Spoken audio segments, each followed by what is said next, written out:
Bentley Motors has celebrated 80 years of craftsmanship at its Crewe headquarters with a gathering of more than 100 customer-owned Bentleys.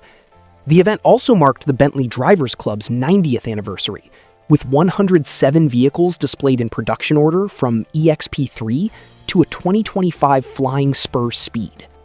To commemorate the milestone, Bentley's Mulliner division created a one-off Continental GTC finished in exclusive Supernova Purple Ombre paint. The Bespoke model features a unique 80 side graphic, contrasting wheel finishes, embroidered 80 headrests, and a custom fascia graphic celebrating 8 decades of vehicle production in Crewe.